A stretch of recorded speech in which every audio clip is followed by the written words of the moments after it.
ladies and gentlemen, and welcome to Go, Grow, Glow Exchange 2021. It's my pleasure to have the school leaders from Yio Chu Kang Secondary School to join us for this Go, Go, Glow Exchange 2021, which aims to assemble like-minded school leaders and institutions to share in terms of their best practice in creative arts learning and teaching, sharing with us their concerns and insights over the impact brought by the pandemic COVID-19. So to begin with, let's welcome Ms. Carol Lim, who is the principal of Yio Chu Kang Secondary School. Ms. Carol. Hello, very glad to have all of you here. Nice to meet you again, Danny. I would like to also share or introduce Ms. Irene Heng, who is also the year head at the school. Irene, please say a few words. Okay, hi, Danny. Irene, I'm the HOD for PE and CCA. Yeah. And then we have, in terms of Kelly Cho, Miss Kelly, who is the year head for from the school. Kelly, please. Yeah, hi, Kelly. I'm also doing in charge of Learning for Life program, doing the Arts, Media and Design program. Thank you very much for joining on board. It's a very great pleasure to have heard so much about Yio Chu Kang Secondary School because it has a long history of 46 years, correct me if I'm wrong. And also, performing arts aesthetic has been a long tradition, which is also a very key component of the holistic education for the pupils for your school. Maybe to begin with, I'd like to invite Ms. Carol to share with us about your vision for the arts, or rather in terms of the legacy of your Yio Chu Kang Secondary School for the performing arts curriculum. I think from my predecessors, the school leaders who have come before me and have done so much to build a very successful Yio Chu Kang school and her programs, I have always heard that everyone was thinking about how a child who comes through the gates of Yio Chu Kang will not just be educated in the numbers and languages and content knowledge, but they will be imbued with character and also a sense of what it means to be a human being, right? And that part comes from a robust and committed arts program. So through the years, from the various principles, building one upon the other, has been the establishment of vibrant options of CCA, for example. So we saw the traditional art forms of Indian dance, classical Indian dance, Chinese dance, Malay dance, and also the band and drama. All right, the commitment of one of the principals to ensure that there were enough CCA venues for arts to take place, for the learning of the arts. And then there was also the creation, the fundraising and the creation of conversion of the hall into a performing arts theater with the lights and the sound and everything that is conducive to actual live performance. So those were some of the blueprints. But then along the way was also this idea that the students should enjoy that whole process of putting a performance together and coming together, for example, in dance and perform for others. So there were many ways in which different stakeholders came together to help Yio Chu Kang students have that experience of performing nationally at the National Day Padang, right? To take part in performances at the national theaters that we have, and all these public performances have nurtured young people who have grown to really understand what the arts can mean to being a whole person. And so for us, when we put our merged school together, one of the things we wanted to retain was that concept of one of the principles, and what he said, that every child, regardless of his economic background and his social background, should, if he is interested, be given a chance to learn an art form. And it is with that understanding that the CCA head thinks about how to allocate students to CCAs, regardless of whether they have a background in that particular art form. And we've also made sure that from Sec 1 onwards, regardless of the academic ability of the students, we put in place a lifelong learning program, a Learning for Life program in arts, media, and design. All right, and that one takes the students through various art forms. So Kelly can actually go through the details of that with you. But in essence, we take every Sec 1 student into the basics of the different types of arts, and so that by the time they end Sec 1, they then opt to specialize in one art form to learn for the whole of Sec 2, and that is beyond curriculum, right? Outside curriculum time, this is what they do. But we don't make the students stay back to learn that. It is embedded in their timetable. So it is one of the ways that we signal that learning the arts is important. Yeah. So that is just a little quick thing from me, but I'm sure my people here, Kelly and Irene, will be able to flesh it out in concrete terms for you. Fantastic to hear so much in terms of the insights of the kind of blueprints that the school has set over the years by encompassing arts in a holistic manner, by giving every child the well-deserved opportunities, irregardless of the social and economic standpoint or backgrounds. I understand that by having that blueprint takes lots of effort, as you mentioned, about fundraising, offering that right opportunities, setting up that right performance stage, which is something not just about purely for presentation, but also to allow the kids to be inspired and also to continue their journey of their interest and hopefully cultivate certain kind of talents and skill sets after they graduate from the school. I'd like to share or perhaps talk about in terms of curriculum that you mentioned about the live program that Kelly is working on. But by looking at your curriculum, it's really interesting that you have structured that you have distinctive programs, academic programs, and non-academic programs. Maybe I just want to ask Irene first, look at in terms of CCAs, how have you thought about the change or development of CCA programs over the years? Because based on my time, to be honest with you, I've been very fortunate to be, working with schools for more than 25 years and been training kids in CCA format, and I do realize that, over the years, the so-called in terms of expectation of the CCA might have changed. So right now, in view of the current situation of pandemic, or rather in view of your school's development, what do you see in terms of your CCA program structure moving towards to? Kelly, Irene, please. Yes. Okay. Basically, I think really we are very blessed because, like what Mr. Slim has mentioned, we have a long history of a really good engagement with the performing arts group, and we really have dedicated and committed instructors and teachers who really take good care of the students, and all the time we've been thinking of providing them with opportunities, for them to showcase their talents in the dance area. And of course, when we look at our CCA programs, we are looking at not just exposing them, we're also looking at them achieving excellence. So when we talk about achieving excellence, we are not exactly looking at, they must win a certain award at the pinnacle level and so on and so forth. But we're really looking at them being able to be given certain platforms, probably from the local, in terms of collaborating with the CC.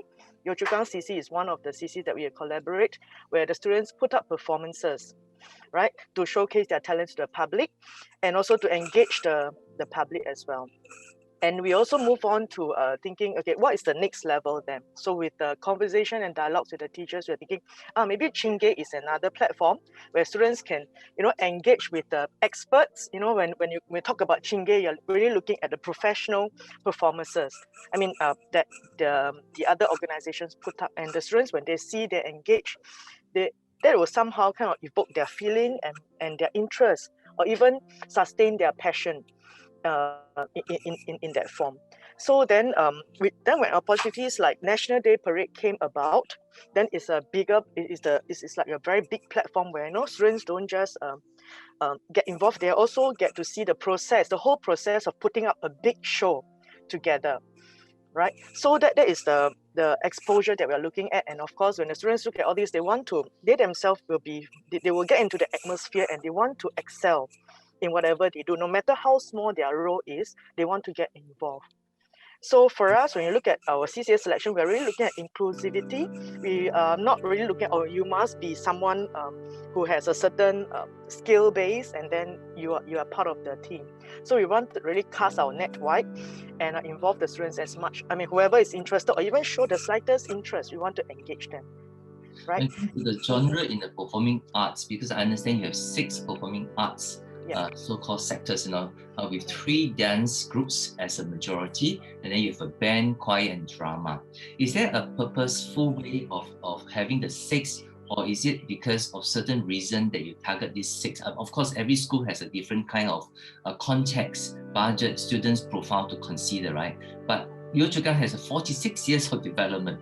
So how has this a final point right now with these 6 CCAs to provide the kind of experiences in the arts for your students?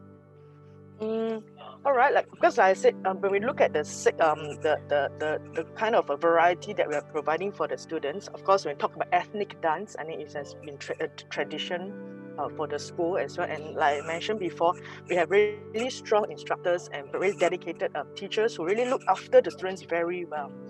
And because of that, I think the school is also very supportive of what the teachers and students are doing, and that has carried on. As for concert band, it is really we also want our students to pick up certain learning of instruments and a different form of arts for the students to engage in. And of course, we're going to talk about, it's not just the skills that we are looking at, we're looking at the teamwork, because it's not just one person playing the instrument. And we are looking at really building teamwork. So the character part of it will come out. So I think later Kelly can elaborate on this part as well. So for English drama, it's really on public speaking. We're also looking at the certain skills that the students can kind of level up themselves. So students who are confident in, whether they're confident in speaking up in public or not, then at least there's an opportunity for them to develop that skill. Okay, and for choir, of course, those who have a passion for singing, I think that is one way to go. But of course, some of them would discover that, because there will be some students who go into choir without any background, but with the influence of really passionate the peers, they really get into it pretty quickly. Thank you so much for giving me in terms of some insight over the non-academic program under CCA, but I'll come back to you later. But I just want to maybe probably invite Kelly to speak in terms of one of the distinctive programs, which is in terms of the Learning for Life program, in particular with other domains of activities and also knowledge base. So maybe you would like to share with us about what is this Learning for Life program about? Right. Okay, so this Learning for Life program spans over 2 years within the curriculum. So at the Sec 1 level, they take 6 different modules known as the foundational module. It will be about 3 sessions per module. So it's a carousel, it's like a buffet of sorts they get to try, and there's taste what is it like. So our modules include under performing arts, modern dance, drama, music, rock and pop, and global percussion. Then under media, we have short film production, and design, we have interior design. So after the 6 modules, they will make a decision and do a survey as to which are the modules that they prefer and what's the order. And then from there, we sort them out, and at Sec 2, they will specialize. So it's a progressive approach where they will first be exposed, and then after that they will experience it for full. And the ones who are more keen at Sec 2 or even at Sec 3, they may want to go for our additional programs or enrichment, or even what we call the student interest group, to explore a particular skill or to work together to put up a performance or to do some projects related to the modules that they are interested in. So this is our talent development program. So how values come into play is when we have this thing called the reflection booklet. I'm not sure whether you can see. Yes. Oh, okay. Yeah. Yeah. So this booklet is with the all Sec 1s will have this booklet, and as the instructors go through the session, I think one of the final session is we talk about it. What are some of the values that they actually had to employ to in order for them to finish this module or to learn this skill. So we talk about persevering despite the students having initial reservation on maybe hip hop. I think our hip hop is one of the ones that students find it challenging because they say they can't dance, they never dance, they don't want to perform. So we talk about that, and then the teamwork also comes out quite a fair bit in their reflection. And they talk about how they need to understand or need to listen, especially for drama. They always say that we're not listening, So it is through the dialogues and the debrief with the students that we try to impart certain school values and also get them to appreciate the arts a little better. Yeah, it's very interesting to see how you actually have defined in terms of your art, media and design programs, and also from that program actually able to evolve to the talent development program. I'm just curious about in terms of the training capacity of the teachers. Do you actually hire instructors to support your teaching team, or is it your school teachers who manage all the modules that you mentioned? We have a committee, so the LLP committee consists of the teachers who are interested in this area. Some of them have specialties. For example, Michael, who's the music teacher, he's assigned to music, rock and pop. And then we have art teachers as well. So sometimes they will help out in the interior design module. Then the others, they do have interest because either it's part of their CCA, for example, short film. So they are not trained. So therefore we actually engage instructors to coach the students. But what happens is the teachers, we are in class and we work with the students along.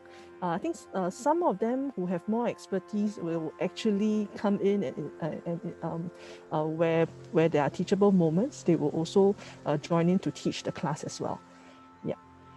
Fantastic. So I think there's a lot of sharing among teachers, which is very important. I'm sure Miss Caroline will agree with me as a principal that sometimes it's not just about giving teaching, or rather in terms of learning capacity for the students. Teachers I would say in terms of upgrading processes also along the time is also very important. I just want to ask Mrs. Lim over perhaps your perspective over that you've structured this program, AMD talent development in terms of the distinctive program. How would that actually work hand in hand with your so-called CCA? Because a lot of times, for example, I'm from a dance background, where at one point you want to expose the dance CCA students as much, or rather the students as much as possible in terms of dance genre, right? But then there's always combating with time. Some kids may like hip hop more, which is probably more generalized. It's more easy to access to commercial entertainment values easily because of the Netflix and everything. How do you get them deep rooted into traditions like Chinese dance, Malay dance, or even Indian dance? Sometimes these are very, very defined so-called classical ethnic dance, which sometimes a little bit distance for the young people who think that, okay, maybe contemporary, the outside world is louder, the noise is different. So how do you combat that kind of choice that the young people may have?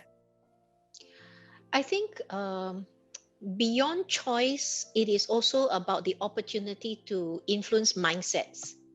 So when children are young and they're coming in from into Sec 1, they are in this whole new world of lots of choices, what CCA to choose, and what kind of friends they want to make. And one of the things that the teachers and the team here, including our instructors, talk a lot about is don't make up your mind before you have tasted enough of the world. All right. So, for example, you may join a CCA, for example, Indian dance, right? Because you are fascinated by the costume, you're fascinated by the makeup, or you've always loved the rhythm, or you just like the culture, the cultural aspect. Because not all teenagers like hip hop. Some teenagers actually like the more traditional things. And so for them, there must be this option, right? So the option here for us is to offer the classical, the more traditional art forms as well. And then through the arts, media, and design, they keep their mind open that whatever their CCA specialization is, there's a healthy respect that every other art form requires attention, self-discipline, practice, a willingness to try something new. And I think it's that mindset of growth, the growth mindset we call it, that we want the, you know, every child to be able to embrace or at least understand. And so one of the things Kelly didn't mention is that our arts, media, and design structure is quite unique even among schools, because it's not class based. So it takes a lot of sophisticated effort on the part of Kelly and her team of teachers to really get the students at Sec 1 within the first few weeks to go and choose the modules that they, or to be assigned modules that they will be in as a starter, and then to go through like a carousel to all the different foundational classes. And that means that students can come from express, normal, or normal tech in a particular class right at the very start of their secondary school life in January. So this is one of the ways we also try and help them understand that arts should know no barrier. All right, that everyone may not know how to do hip hop. It doesn't mean a normal tech child who's more active will know how to do that better. It doesn't mean that a student who is from express stream will do short film production any better because they can storyboard better. So we want them to have a lot of experiences in collaboration. So the arts education allows us to help students learn and experience collaboration firsthand, and to make new friends beyond their natural assignations of the tribes they belong to. You know, when they go into Sec 1, then they belong to Chinese language, mother tongue, then they go into CCA. They form all these very clear identities. But our arts, media, and design is one of the ways we try to break that as well, to see it in a different way. So we are quite excited by this, because we know that it takes the students a lot of time. Some of them, although they don't come from they do come from a primary school that is very mixed, all right, a neighborhood school environment. They still manage to only have Chinese friends, for example, all through their primary school life, all right, or they only know one type of friend, same brain, same wavelength, the same way of thinking, the same way of doing things, because that's how we choose friends. But it's through some of these school structures and curriculum that we try and introduce them to new food, new tastes, new artistic tastes. And even if they can't master something, can't do it well, the whole idea is, because you have gone through some lessons on this, you become a better spectator, you become a better audience, you can appreciate the dance move there and how difficult it is. You can appreciate that drama, you know, when that student projects his voice that way, is not easy, you know. So those are the things that we want our people to have.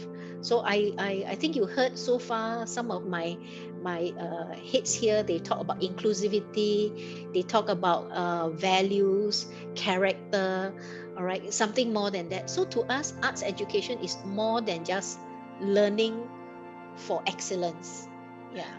Thank you so much for giving me a very, very in-depth understanding of in terms of the philosophy of running your school's arts education program, because I like particularly when you mentioned about mindset of growth, you see, and also about emphasizing on value system through the traditional art form. Because when it comes to dance per se, which I'm very familiar with, a lot of times you see there's a kind of, in terms of different dimensional growth, perhaps more contemporarized way of working, where, you know, even in terms of the statistics from the MOE SYF competition, you see there's a huge decrease in terms of traditional arts programs, and mainly focusing on hip hop, which is a one up and rising formula for the last 10 years. So I think the balancing of the influence that you mentioned, the opportunity to influence the youth mindset from the very beginning they step into the school is essential, very, very important. And also allowing them not to make up decisions before they have tasted it. I think this is very important, that I find that your ADM, which I must agree is something that I find very unusual in the secondary school, because I've been working in many schools for the last 25 years, and also to form out a curriculum strategic planning of such entails a lot of broader understanding, not just about the curriculum, it's also about humanity. It's also about your foresight, and also in terms of what you hope to bring these students across. Because before we actually started this conversation, I was speaking to Kelly, because we were talking about, how she actually had the fond learning experience as a dancer when she was actually in JC, and how they actually continued for her for 10 years after even she graduated from the JC, junior college. So I think it's about sustaining the passion, building that faith, and also trusting that the students will make sound decisions for themselves independently ultimately, right?